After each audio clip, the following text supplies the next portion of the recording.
It's the Fulhamish podcast, your independent voice of Fulham FC. My name's Sammy James. Welcome to the show. Today, we're going to try and put into perspective what happened yesterday. A 3-1 defeat to Manchester United at Old Trafford.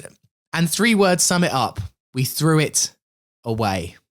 It was there in our hands. A place at Wembley, a winnable semi-final, and a collapse, a falling through the floor that I have never seen in any football game, let alone a Fulham one. It hurt. I imagine many of you listening are hurt, unless you're a Brentford fan or a Man United fan here just to revel in our misery. Then, I guess you'll enjoy the next hour. But for most of you, it's not going to be an easy podcast to listen to. We will try and digest it as rationally as we can. I am joined today by George Cooper. Hello.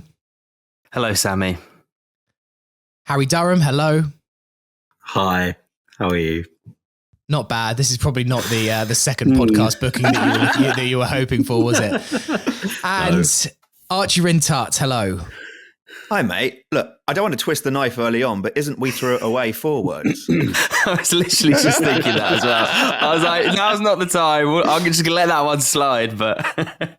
No, I wasn't including the we. I was just thinking threw it away. Okay, sure. Was what I look, as someone that gets very pernickety about 3 words and 4 words when it comes to this podcast. I can you are right. That. You are in your right to say that. But no, I did just mean threw it away. But yes, all good. Speaking of, let's do some 3-word reviews. But I guess if you want to include some 4 ones there, George, then you're more than welcome. Yeah, of course. There were some very good 3-word reviews. The Fulham hive mind combined to deliver some absolute belters. There were a lot of repeat entries as well. I think, great minds think alike. We've got Joe G with Theatre of Nightmares. I saw a few other people come in with that one. So apologies if you're not named, but yeah, it was a very good one. Jimmy B. Good and Jamie K85 came up with K Sarah Tatar. James Doughton, Icy Red. Richard Bamber came in with the Suicide Squad. Very apt. Drew Heatley, obviously Fulhamish contributor. 3 Red Devils. William, Marco and Mitro. Rachel, I particularly like this one, came in with Mother's Day cards. Perfect. Dave Kettlehake, anger management issues. Pavel Kondov, a monumental fuck up, but FA Cup 1 word, which works better when you're reading it written down, but I thought it was very clever. Fulham home runs with cheers, mums crying. Jacob Krupa, Alexa, define Fulhamish. And just a boy standing in front of a girl with Sunday league behaviour. Do I have to mark this podcast explicit for the monumental fuck up? Because technically, we haven't sworn. Technically. I think we'll let that one slide, yeah. I mean, I imagine that some of the swear words will come out later in this podcast, no doubt, and it will be rendered moot. But anyway, let's... Well, Archie, I loved the tweet that you did last night, and I needed some gallows humour, and it was the one where you basically looked at the last few weeks and the growing optimism for this game. It was like, Drew United, oh no. And then Pellegrini is going to be back, bit better. Casemiro suspended, much better. First half, okay, 1-0 up. Oh wow, I'm starting to believe. And then... after 3 weeks of Fulham making you feel like there was a chance that you were going to get through, describe to me what on earth happened. I still can't get over it. It's been nearly 24 hours since the match. I keep getting waves of sadness. I was in Sainsbury's just now and I was thinking about what I needed to buy. And then suddenly it just came over me again of what happened. And I thought, oh God, this is that. I'm going through all the stages of grief. So I feel differently to others, as I've discovered by looking at Twitter and indeed hearing your reactions, because I have to say my first instinct when it happened, I just laughed because I couldn't believe it. I was like, look, I was expecting Man United to come back in some way, but for us to not just, it was as if, you're playing against your mate on the PlayStation, right? And he scores, and instead of just carrying on, you pull the whole console out, you smash the TV, and I'm I'm not playing at all. Forget it. It's done. I just the whole nature of it. And look, I'll put my feelings to one side because that's a different thing in terms of why I'm not angry about it. I think Mitro, sure, he's done wrong, but the fact that I've seen so many in the media say, oh, well, I mean, this has been coming. It's his first club red card for 7 years. So it seems like the narrative of Mitrovic, whether it's his performances or his discipline, has never moved on since he left Newcastle. It appears that no one seems to have watched him since he's gone to Fulham. The Willian red card is the thing that changes it. And if anything, I'm also kind of angry at Jadon Sancho. Could he not have just scored? Because then we would not be in this situation. We would have been in a much better place. No one would be worrying about would Willian have handballed it. I mean, I watched back the highlights today because I needed a bit of time to process that. And look, 2 inches to another side, it's not handball by Willian, and it maybe goes in, or if it's a little bit higher, then it hits a part of his arm where he's not punished. It's such a, for want of a better phrase from a previous manager, the fine margins of this make me think, you know what? It's tough, but I can understand why and I just understand where Marco Silva's coming from as well on the other decisions in the first half, albeit I thought the referee was having an okay game yesterday. Chris Kavanagh. I mean, we all know his name by now. I think that ultimately, sure, whilst I think they could be given as penalties, the incidents that Marco Silva was talking about in the first half, the position that Fulham get into, you're in the 70th minute, you're 1-0 up. You should close it out. And I think that's the thing that really rankles, the moments of madness. I watched a video back today. It's 17 seconds from the first red card coming out to the third one coming out. 17 seconds of just, there are no words. There are no words for it. Harry, what was your post-match emotions? Me and my dad just basically sat on the sofa for about 15 minutes in pure silence. Is that a change for you, Sammy, by the way? Do you? A little bit. I mean, sometimes that has been known to happen, but a little bit of a change. Sorry, Sammy. Sorry, Harry. Like I've been explaining to people, if it was over calls yesterday, I had a lot of Brentford fans calling me up, rubbing salt in the wounds, or people messaging me, and I did a video straight after the game as well. I can only describe what I went through as kind of like an out-of-body experience. I was sat on my sofa. It was almost like I was hallucinating, like in a dream, and not meaning to sound dramatic, but I had tears genuinely in my eyes. I was messaging friends who are Fulham fans as well. And I messaged them in the morning, be like, this is going to happen today. We're actually going to beat Manchester United. And then for that whole real nightmare, and I just felt numb after the game. I sent for a lot of people in a video, which I think I'll probably live to regret. I think I said something along the lines of Mitrovic should never wear a Fulham shirt again. And I look back on it now, almost 24 hours later, and I think, wow, I was not in a fit mental state when I hit record. And also pressed record on my phone as well. But numb, Sammy, is probably the only thing I can say. And I'm still getting shivers thinking about it now. I'm thinking about what could have been, to be honest with you. Upset, really upset. So I watched it with my entire family. My dad and my little brother were rabbiting on, kicking off, losing their minds. And I was just like, I need to get out of here. I went for a walk. I don't like to indulge in the Twitter storm afterwards, because you do get those reactionary comments, and I feel like it doesn't help in those situations. Fair enough if you do find it soothing and to converse and stuff, but for me, I'm like, I just need to block everything out. But then a good 20 friends of mine, people who don't even support Fulham, were texting me being like, what the hell just happened there? There's no escaping it. It was just all encompassing, this black cloud that's been hanging over us for the last 24 hours. And whilst now it's painful, it hurts, it was the best chance we have had to get to Wembley bar the playoff for a long time, especially in the FA Cup sort of realm.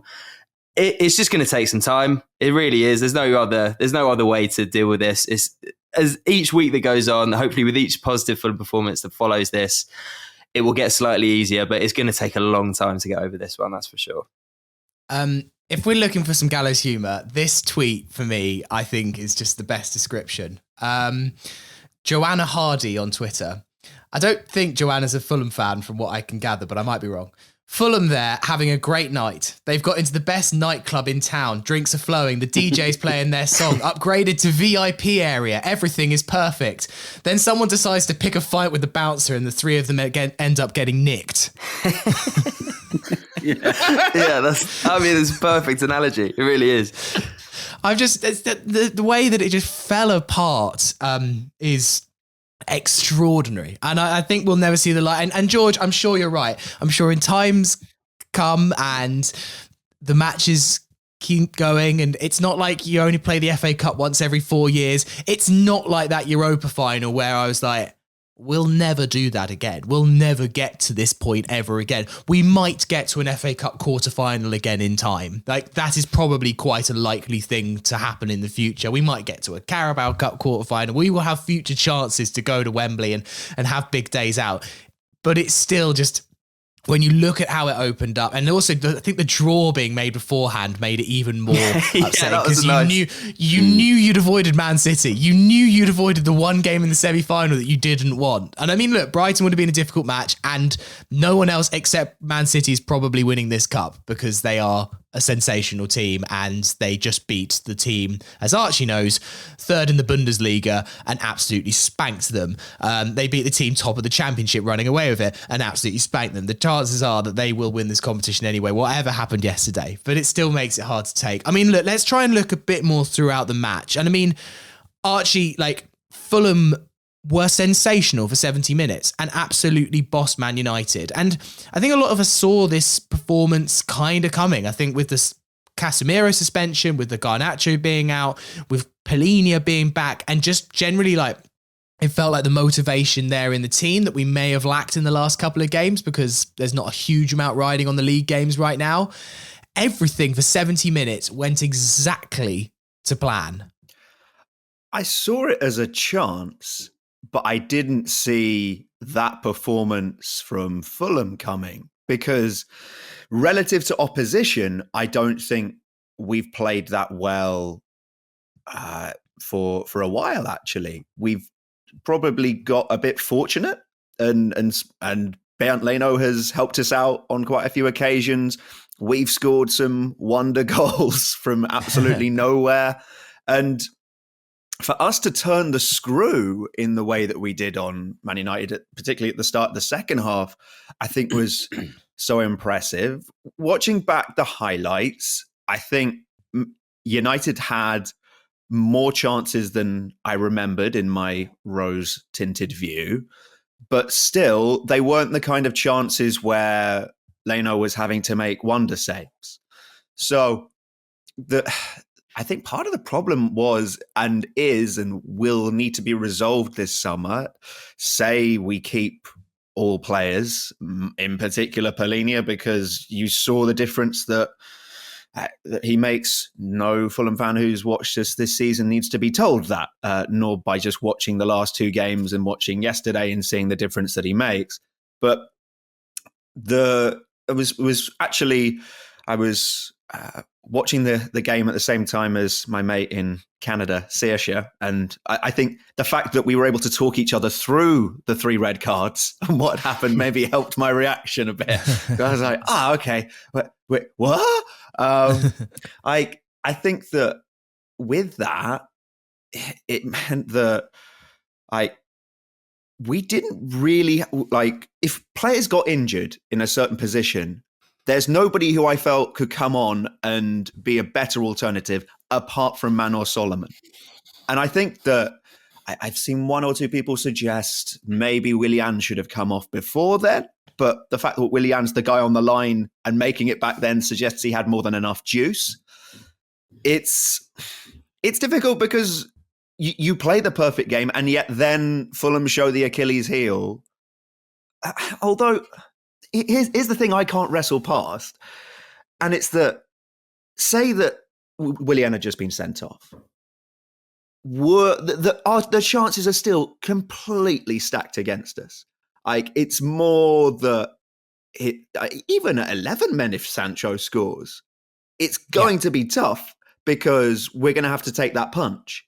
So I just wonder if maybe we overreact a touch with how much it all slid away because of just the nature of the red cards. But look, Marco Silva being sent off is symbolically not a good thing, but equally, it's nowhere near the same value as a player being sent off. Yeah. So I think you're right in the sense that there's an element of us saying, we threw it away, 4 words. But it was 1-1.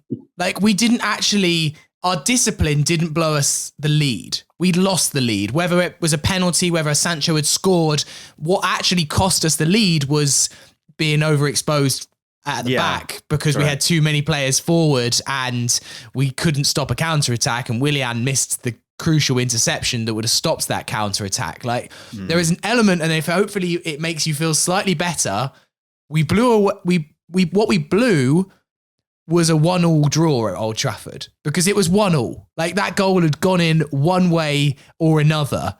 It was going to be at levels pegging. I mean, the moment really, I guess, where it's confounded, Harry, is just like those 2 players getting sent off. Then the double whammy of a goal from the first attack when you're down to 9 men. I mean, Fulham maybe. And look, I think eventually the pressure would have told. But the fact it happened so quickly that it was almost like it was kind of been another 60 seconds after they scored that they then Sabitzer got the second one. That was just the moment where you were like, flipping heck.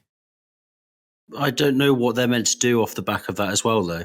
Like, they've just, of course, everything's just going to fall out of the sky. You get the realization then that I don't actually think you're going to Wembley now. Oh, the way we've just lost our manager. We've just lost our goal scorer. And we've also just lost Willian as well. So any sort of comeback is probably off now. And then I turned off as soon as Sabitzer scored, pretty much. Like, I was on my phone. No focus whatsoever. I was outraged, to be honest. I certainly mentally checked out when Sabitzer. Yeah, 100%. And we got to think about, we had so many instances yesterday where I don't think a lot of people have spoken about that Mitrovic header, an incredible save from David De Gea as well, by the way. We had our chances, and there were definitely moments last night or yesterday afternoon we probably could have put the game to bed if we were a bit more clinical. We probably will look back on this with, there was such a maybe moment, but I don't know. The game was gone as soon as those 3 did get sent off. As far as I'm concerned, it would have been impossible. I mean, I honestly can't remember a bigger swing in momentum at any game of football ever. Like, I'm talking World Cups and like anything. We could have been 3-0 up. David De Gea did an incredible save for Mitrovic that you mentioned, Harry. Willian, he did a fantastic save as well, which I haven't really heard anyone mention, really, when Willian nearly curled it in. Also, Anthony Robinson tips over the bar. That was a really, really big chance. Like, we were so dominant, and I can't remember a bigger swing in a football match ever. Yeah, I mean, I can't remember a swing quite like that. Like, to go down in players, for the goals to be reversed and everything is sensational. Let's look at the decisions. George, a lot of people complaining about the Mitro push on from Luke Shaw in the second or third minute. I'll admit, I didn't notice this in real time. I don't know whether, I mean, the camera just kind of moved away from it. There was barely any replays of it. I mean, looking back now, it's a scandalous decision. I mean, he's absolutely just floored him. I was incensed. I was screaming at the television. My dad and my brother were less so. I think it was one of those that kind of divided opinions. You can see it go either way. But if that gets scrutinised under the magnifying glass of VAR, that's a penalty. It is. Yeah. There was also a protest from the players. Mitro was really wanted it to. So I don't understand why that hasn't been checked at all. I assume that they, when they do the quick check and then they're like, oh no, carry on. But the fact that it didn't even get looked at is scandalous. And it's not just the flare up from the Willian incident with the red card that caused, the reaction that it did. It's a long sustained frustration at Sean Canaver's refereeing decisions against Fulham. Chris Kavanagh refereeing decisions against Fulham. I miss Sean Kavanagh though. that have is shaken up a bottle and the cork flew out, and it wasn't a one-off. But yeah, it is disgraceful that didn't get checked. I think there was another penalty shout as well, wasn't there? There were two in the first half. Well, there was the one where I think there was the one where Mitro gets ahead of the player, but I didn't see that one as quite such a stonewall as some of the other ones. I saw that as more of a penalty than the one in the air. Yeah, I think because there is almost the push by Shaw is pretty deliberate and pretty clear, and yet for some reason it falls into the category of they're given sometimes, they're not given other times. I think the problem with it, like one of the problems I have with VAR is that you're slowing down things where it means that you can start looking for the most minimal of contact that is there, and you can start to make out things that are maybe not as serious as they seem. But in this situation, I think that it's about we're so used to seeing those things. We're used to seeing the microscope being put under those situations that then we look at that incident and we're like, well, hang on. How is that not then being punished? It's the same double standards that we're seeing throughout. And I mean, Bruno Fernandes, if we come on to to go back to Mitro's red cards, when he's pushing the ref, even if the referee's pulling him away at Liverpool a few weeks ago, and then he pushes the ref. So if Bruno Fernandes gets the same punishment that Mitro does, he's not facing us. He's not playing. Like he's out suspended. And I think that's where I very much am on board with Marco Silva, because as much as I try my hardest to stick away any bias when watching Fulham, unsuccessfully.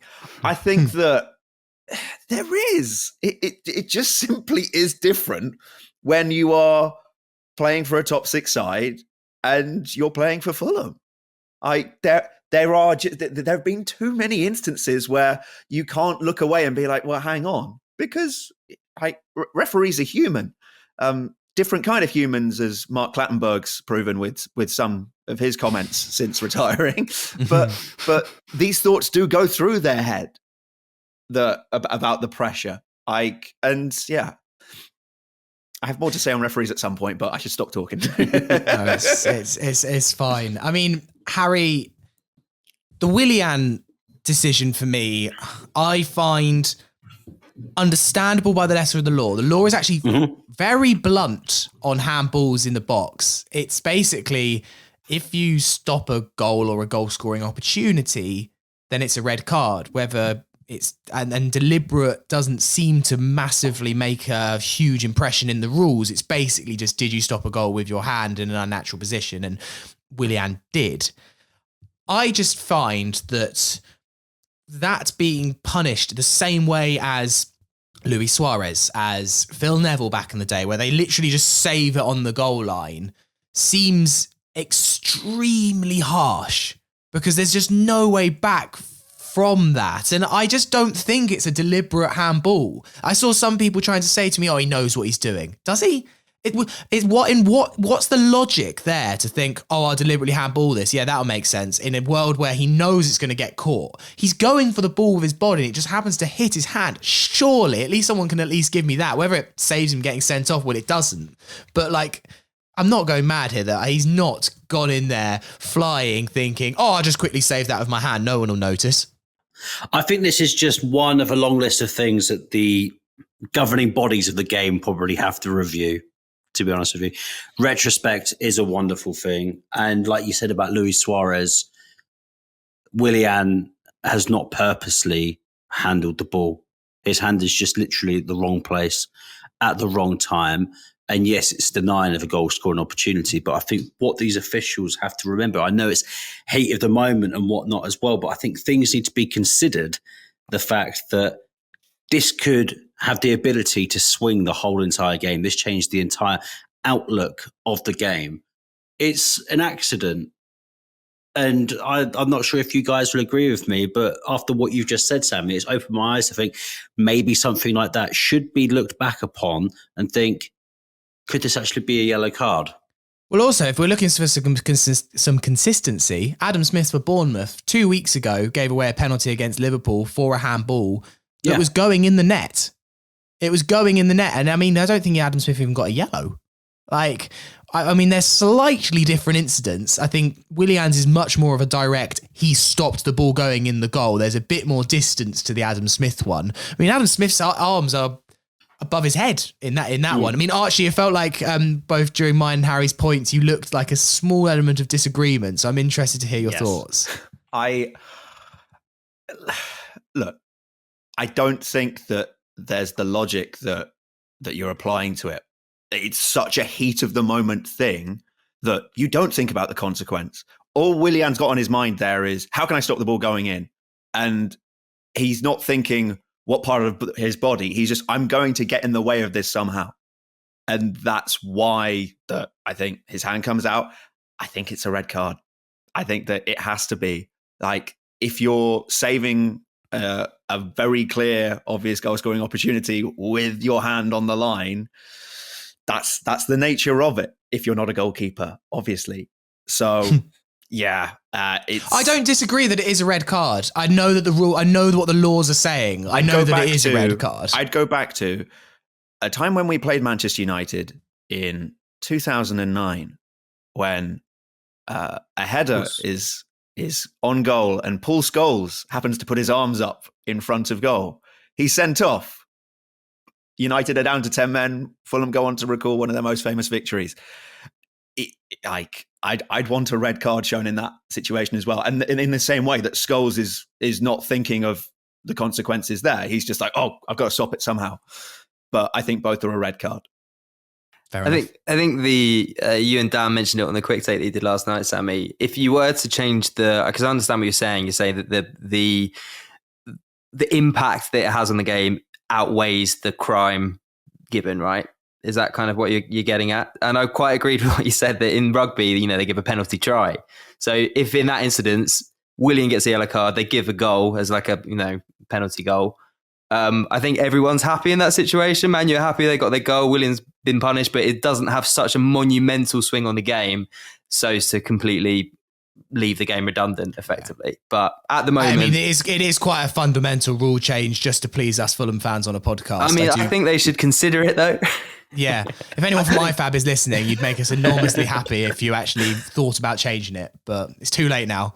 I think that it is that nature of it though, that the way that these decisions can swing a game that we've benefited from, and to be honest, actually can level it up for a smaller team who maybe have that one breakaway on goal against a big team, and the big team makes a mistake and goes down to 10 men, that we can profit from it. We should have profited from it at Manchester City earlier this season when we were being dominated before that red card, and then we go one up.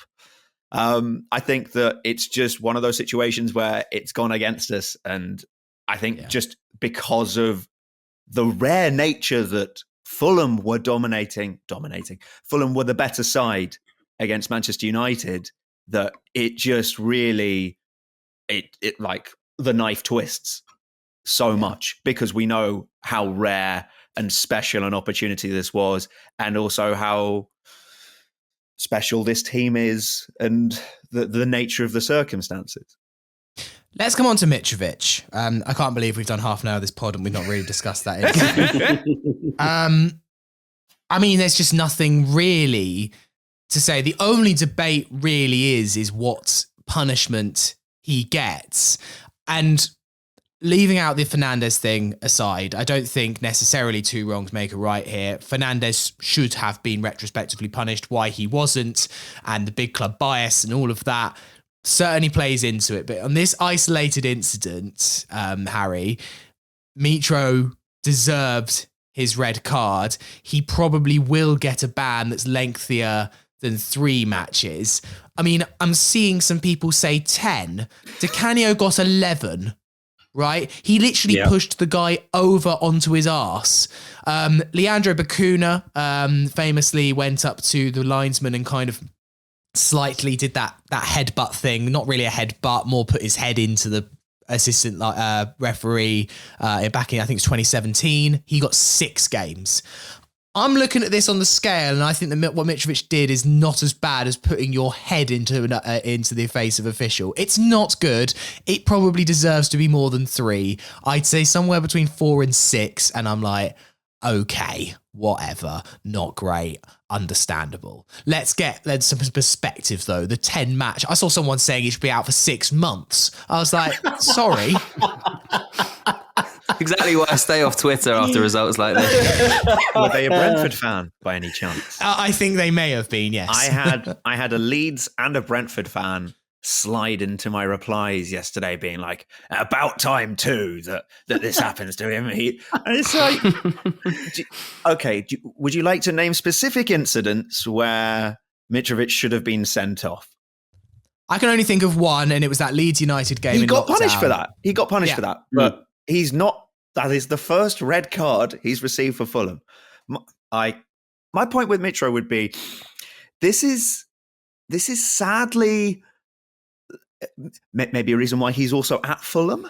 But the point is, without the anger, the aggression, that energy that he has, he's not Aleksandar Mitrovic. As a friend of mine perhaps unfairly said, he's Carlos Vinicius without the aggression. But I won't have a bad word said about Carlos Vinicius because he scored one of the greatest goals of all time. The point is that you're asking for him to change the way that he's been, and that he's actually become one of the greatest Fulham players of all time. It just so happens that we can't pick and choose the moment where he absolutely loses it. And it happened to be the worst possible time, given what this team was on the cusp of achieving. It's just the other thing that annoys me with it is hearing all these pundits who consistently slaughter referees and saying, what Mitrovic has done there, he should be banned for 10 games. And it's like, the whole narrative that you promote by continually slaughtering referees and therefore proposing this whole lack of respect towards referees, and then you say, but if you touch them, it's the ban. It should be the same for talking to them, for crowding round them, for putting them under that kind of pressure. Like it can't just be if you touch them. I mean that's horrific. Verbal abuse is not like too dissimilar to physical when they can basically feel your breath and feel what you had for lunch. I don't think that's. I think that needs to be seen as well. But I forgive Mitro. It's just, don't look at me right now, man. I just think it is funny, isn't it, when you think that in the street, if I went and shouted at someone's face and called them a "see you next Tuesday," that's fine, mate, don't worry. But I kind of grab your arm. That's the level. Well, no, I'm going to call the police on you. Like what? Like, I mean, Harry, Mitro plays on the edge. This Fulham team play on the edge. Marco Silva gets the very best out of players that are probably not as talented as teams in the top 6, and he squeezes every last drop out of them. And sometimes that means playing on a knife edge in terms of temperament and aggression. You could see how pumped up the Fulham players were. When we scored the goal, you should have seen the reactions of not just Mitrovic, the whole team. It was like they'd been like caged animals and taunted for about 3 days, the way they came out of the traps into this game. So it's not massively surprising that in a moment where it went against us, that we just lost it. I just think the occasion, what it meant to the whole team, what it meant to Mitrovic, just got the better of him, Sammy, to be honest with you. And I like to hark back to what you said about the 10 match bans as well. Let's be quite frank about this. Mitrovic should be given 6 matches. And I tweeted it earlier, just before we came on. I want Mitrovic to be given 6 matches and reimburse the travelling fans that went yesterday. Because they didn't deserve...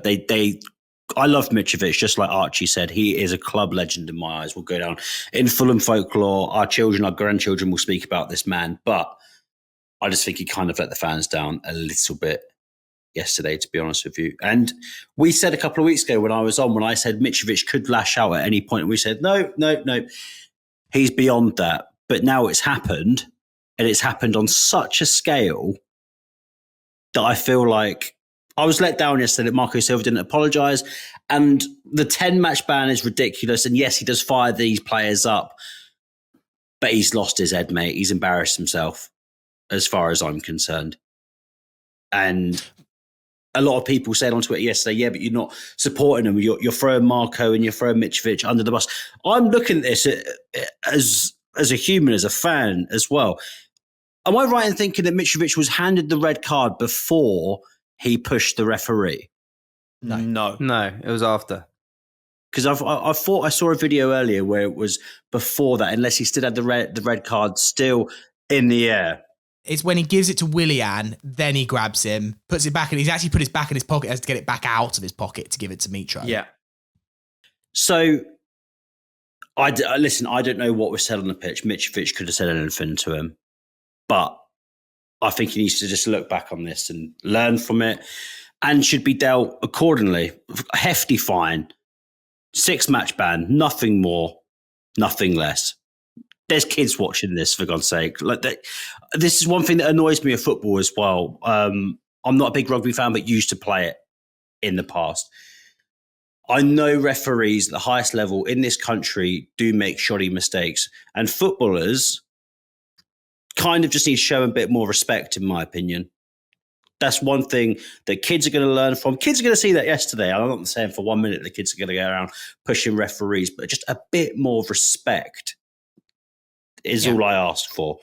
And then we won't be in situations like this, because if this doesn't happen, we're having a completely different podcast right now. We're working out our trail to Wembley. We're working out which boozers we're going to be going to. But listen, that's life, that's sport. And that's why sport is just so good. But at the same time, I think hefty ban, hefty fine, and just an apology would be all right. See, I disagree. I don't want an apology from him. I mean, he'll do one anyway. He'll say it to someone. He'll do some interview and of course he's going to say he's sorry. The definition of being sorry is regretting doing something and trying to avoid doing it again. Of course he regrets doing it. And of course he's going to try to avoid doing it again. He's not some scum. He's not Vinnie Jones. Like he's, he's not like he's not going to want to be a repeat offender. He's going to feel sorry for what he did. Yeah. And I don't need a vacuous apology on the website. I don't need that. It doesn't bother me at all. I want him to channel it. I want him to channel it into next season, George. I want him to take this and have some motivation going forward. Let this be your David Beckham in Saint Etienne moment. Let this be the moment where actually, if you were lacking any motivation to play for this club or what you could achieve next, let this be a catalyst. And same for Marco as well. Like, just do your talking back on the pitch when you get back on the pitch. Yeah, no, I agree with Harry. I think 6 matches is probably what we'll see, and I think it's probably fair. And I totally echo everything you see. But he's a role model, and kids are going to emulate what he does. And it is important that he is, gets the punishment that is fair but deserved. I think Marco is more or as much to blame for this. I think that as you said, Archie, how the way that he manages and the way Mitro plays is so passionate and aggressive, and occasionally it does spill over. But if Marco keeps a cool head there, I think there's less of a chance of Mitro going as well. I think that the attitude that is emulated throughout the team, Marco is our leader, he's our manager, and if he brings everyone down in that moment, then what happened doesn't happen. I agree. I love them both. I forgive them both. We move on, and I just hope that it's the catalyst for a fantastic rest of the season. It's going to be tough without Willian, who I imagine he'll get. Is it 3 matches he'll get for that, or is it one? Is it just the one? Okay, brilliant. And then whatever market. It's going to be tough. It's going to take a bit of time, but hopefully it's a channel for positivity. I just would like to have seen that Mitro until the sending off. I'd like to have seen more of that guy since January, because to just have played with the bit between his teeth, it felt like there was such a gap between his level of performance yesterday and compared to how he's been playing recently. Just having that same hunger, chasing down some of these balls. I don't know, because the club are pretty tight-lipped on injuries, and we know that he has had to wrestle with one or two things. We don't know exactly what's happened in between since the World Cup, and I think that he has every right to be feeling a bit knackered given the amount that he has played. But there's also just a part of me which is wondering, can we find that level a little bit more often? Then again, if we look at the position in the table, still, thank you, Everton, above Chelsea at this stage of the season. Okay, knocked out the FA Cup quarterfinals, but when the dust does settle, at some point it will, then it's still not bad. No. All right, we're going to take a break there. We've got some questions to get into afterwards. Part 2 of the Fulhamish podcast. It's Sammy here with George Cooper, Harry Durham, and Archie Rind-Tutt. Let's do some of your questions before we finish. When saying about the questions, we were like, obviously there are some quite big talking points. We'll probably get to those, but we were like, if there's anything else that maybe comes to mind, if you could let us know. And we do have some nice topics on that one. One maybe referee talking point that we didn't get to, and at the time I was quite bemused that it didn't even get looked at. Thought it was one of those things that VAR would always get involved in, was Anthony kicking Jedi off the ball. It was literally seconds after Anthony came on. I think it's the first thing he did. That little kick out at Robinson, I must admit, George, it was one of those where I was like, I feel like it was wishful thinking that it could have been a red, but it is one of those weird things that VAR would often pick up on. And again, just another instance of VAR just going like, nah, not today, can't be bothered, too much effort. Yeah, I think if Anthony goes down screaming, clutching his shins there, and it does get looked at, did it get looked at, or was it just completely ignored? I think it was mostly ignored. Again, very confusing as well. This instant is with two people called Anthony as well. As I said earlier, it's the 90 seconds of madness only happened because of the accumulation of what had happened beforehand, both in previous games with this referee and also within this match. Like, it all adds up. It wasn't just that one flashpoint. That one flashpoint was huge. However, it's those. And I know Archie said, if you're a top 6 team, you just get these things looked at. And it's just the sad part of being a Fulham fan. By often or not, it just falls by the wayside. And yeah, it's one of those, the amount of ways that game could have planned out yesterday.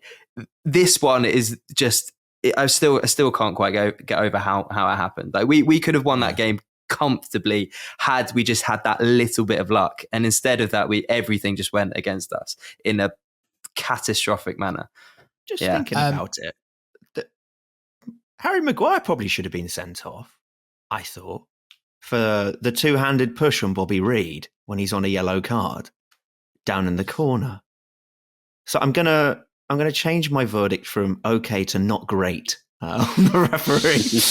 Just remembered that. I'm like, hang on. There was an accumulation of lots of small things in this game. That's it. And you can see what I can understand the justification for getting mad. There is no justification, but you can see why it happened. And I mean, this game's going to get talked about and people are going to find new things. I mean, stuff is getting dug up, it feels like, almost by the minute on Twitter. They're probably going to find out that Chris Kavanagh jumped a red on his way to Manchester. And I mean, the fact actually that he is from the Manchester area as well seems a little bit strange. I mean, I always think that you can get caught up on those kind of things. It's just one of those odd ones that doesn't tend to happen. When someone's from Greater Manchester, little bit odd. So with Kavanagh, right, we've obviously got a history with him now. And the relationship between this current squad and this particular official has been somewhat tainted. Does this mean that that's going to be taken into consideration when he's put forward to match Fulham games? Because I seriously believe it should do. Obviously, referees, depending on, it should be irrelevant where they're from, who they support, yada yada. You know, they're professionals doing a job, and the implications to having any kind of bias would just ruin their career. But surely now, when you're looking at which official to appoint, we shouldn't be having Kavanagh for a long time, in my opinion. Certainly not this season. I don't think, and I might be wrong on this, I don't think that will be, maybe like the Bournemouth game, that would be a little bit of a two fingers up to Fulham. Someone might just do like the sensible common sense thing of being like, should we put Chris on like Villa Wolves? Yeah, that's probably sensible. But I don't think it will come into it maybe beyond maybe the first game, because that just would look really weird. I've not been sent a message by his family or anything that I'm going to defend him on one thing, which is, to be fair, he refereed the Leeds Cup game for us as well, as Marco pointed out. Marco Silva seemed to have a whole dossier prepared on the guy. I think that's what no one outside of the Fulham community probably saw, was that kind of the whole thing was just like being prodded and prodded and prodded and prodded, and then boom. I think that's what it was. It was just a build up. But there was a very soft goal disallowed for Leeds in that at 0-0. And you're like, well, that doesn't strike me as a referee who has something against Fulham. Then again, you could if you can then turn it and be like, well, hang on, okay. If he's saying that kind of soft incident is a foul, do we come then to our penalties, our penalty appeals yesterday? And it gets worse. So, yeah, it was an attempt to defend him, and it's not ended up well, has it? You can get bogged down in these things. It would be surprising if he gets the next game, but no, I think there's every chance. I mean, it's going to be fascinating when he does get the next Fulham game. I mean, it's going to be like the Bournemouth game last season, where it was actually, I don't care about football. I'm just here to shout at you, Mr. Parker. It's just like Christopher Kavanagh. People were like, oh, anyway, I don't advocate doing anything terrible, I mean, to a referee. And then these things can get out of hand as well. So I don't want to like say anything too much, but yeah, okay, he's off my Christmas card list. That question, by the way, was from Ab Grandad about Anthony kicking Anthony off the ball.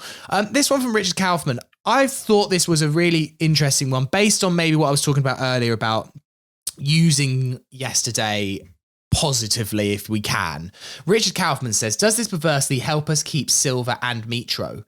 And then he goes on to whether we can persuade Polinia to stay. I'm going to move away from Polinia. I think that's a different debate for a different time. But Coops, I do think that, well, if I'm Spurs and I'm looking for my next manager, I don't think what happened yesterday with Marco Silva, considering the outbursts that Antonio Conte did this weekend, I think he goes slightly down my list of wannabe potential replacements after yesterday. And similar with Mitro as well, like unfairly, that will taint him. But if it helps us keep him, because other clubs might be like, oh, stay away from him, troublemaker. 1 red card in 7 years. That might be a good thing for us. Yeah, I think what will be really interesting to see here is how the club reacts, because obviously if the club are coming out and, you know, fine Marco Silva, I mean, we don't know how it's going to pan out. We don't know how the Khans are feeling. Obviously, you know, Marco's been our best manager under the Khans, and if, you know, they come out and fine Marco wages and, you know, make him come out with apologies and stuff, that could easily send him the other way. You know, he's currently under contract for us for another year, and he's not, you know, there are talks that are kind of incoming. So I think there's a lot of things that could go here. I see listeners' point in the email, but I also think that it could go the other way if things aren't handled the way, you know, they could be, if that makes sense. I can't see us fining Marco. Do managers get fined?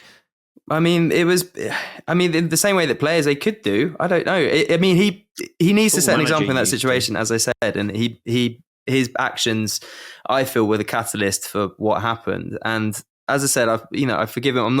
I'm not this kind of, you know, Marco needs to take a long hard look at himself. I think that energy and passion is one of the reasons why it's so good for us. Unfortunately, it backfired yesterday, but yeah, I think it could go either way. It depends how the club manage it from here. Harry, this one from Weekly Geekly, which is based on what George just said. He says, I quite like the fire and brimstone in this Fulham team. Moments of madness I'll take every day of the week rather than bowing out meekly Spurs style. This season has been a massive, massive success still. And I think Weekly Geekly does raise an interesting point there, that this is a side of Fulham that I don't remember for a long time. I've always thought that Fulham's quite a meek, soft touch. I mean, we've had our moments over the years and a few players that have bucked that trend. Michael Brown comes to mind. But mostly I've always felt like Fulham are a bit of a soft touch. And I don't hate it either. Of course, once every, few months, you might get moments like this, and they do need to learn to channel it. But I don't know, what would you rather? I love it. Apart from apart from yesterday, obviously, I don't want to see that again for as long as I shall live, however long that could be.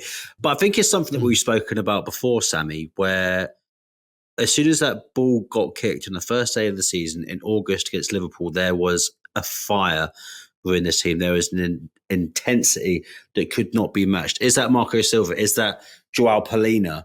Because I think we say it all the time. He is the soul of this Fulham team now.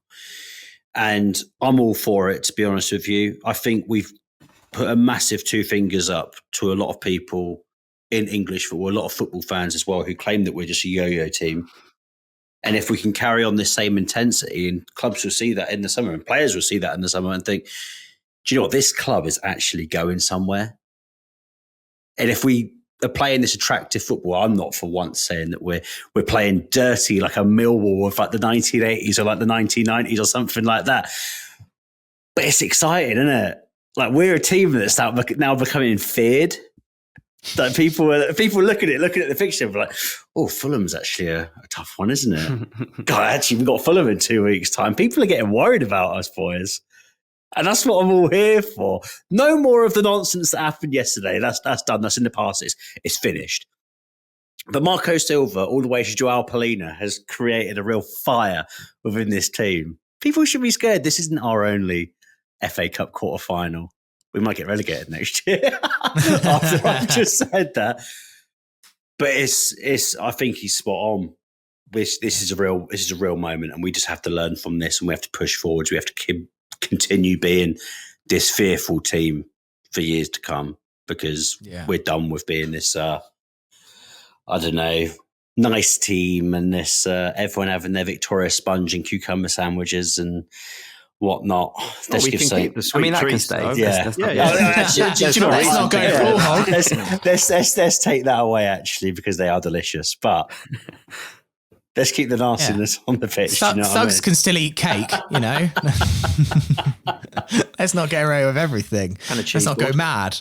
And a cheese board. Look, I think a lot of the questions, thank you so much for all of them. Obviously, we have covered an awful lot of it. I did like this one from Hinhart's Beer, who just said, as shit as those 5 minutes were, if Palhinha and Reed play another 11 games like yesterday, we're still in that mix for 7th, which is an extremely good point. The midfield absolutely bossed it yesterday. And It was incredible to see.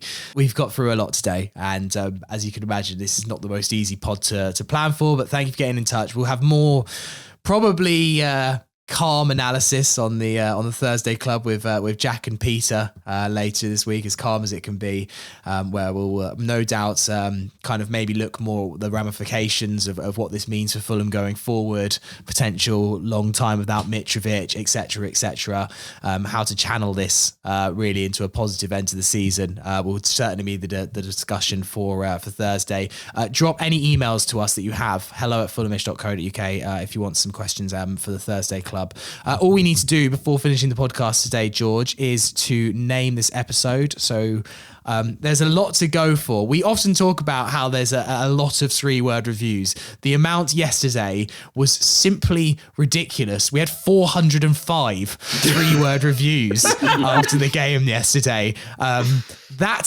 We say this a lot, but I'm pretty sure that's actually a record. Like, I don't know if we'll ever get more than that. That's just insane. I think rival fans might have been joining in on that, though. That's the problem. I think a little bit, yeah. But what would you like to go for, George?